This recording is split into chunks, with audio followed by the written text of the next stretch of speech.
Okay, it's Troy here. Hey, I'm back here with my kayak. I wanted to go over some this transducer arm on my Yukon. My previous video, I went over a lot of the things I did to it. At that time, I did not have my transducer arm. Now I have it, and here it is. Basically, what it is it's an arm, and it's mounted to this hub. Now I call this a hub because this actually can be popped out, turned, popped in, different ways. It won't come out unless I push that button. And also too, this can be mounted like up on top, and this arm could go inside there and it could go up and higher. But I didn't do it that way. It's hard to explain, but I didn't do it that way because I wanted it low profile. I wanted it real tight to the kayak. It's low, it's not in the way of my elbows or anything hitting. When I got my little dog with me, it's not in the way of him exploring and playing with me.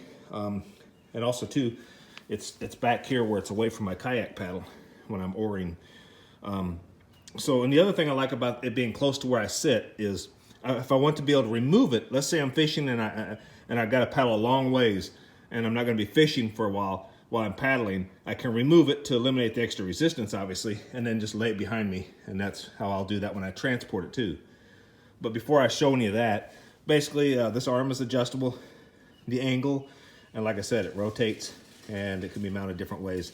That's how I got it mounted. This comes down here to the transducer. And again, this is expandable now. You can loosen this nut and expand this rod down to get more depth if you need it. I don't really need it there. It's not touching the floor, and it's on the wheels of my shop here. So I got plenty of clearance there.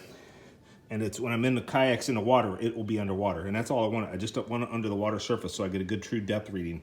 But it's universal for different applications in kayaks. If you had it mounted on the top and it came up higher, you might need to extend it. Or if you had it mounted on a crate, etc., you might need to extend your arm down. Anyhow, it's got the universal. There's probably about another foot or maybe at least 8 inches worth of extension in there that can go out farther.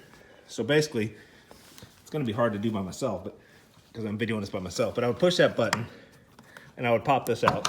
There we go. And then I could just lay this, change hands here in my picture, the camera, and I could just lay this back here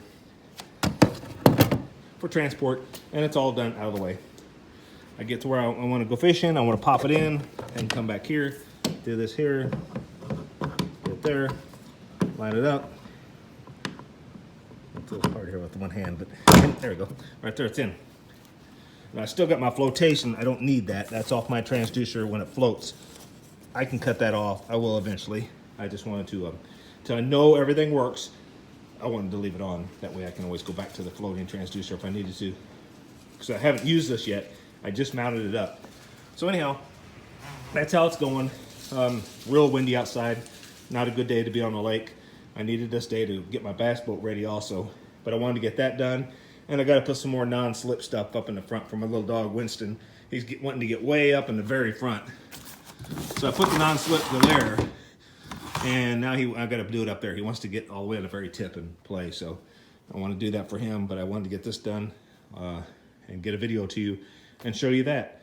There's some more things coming for this. I'll show you videos on that later. Have a great day. Thank you.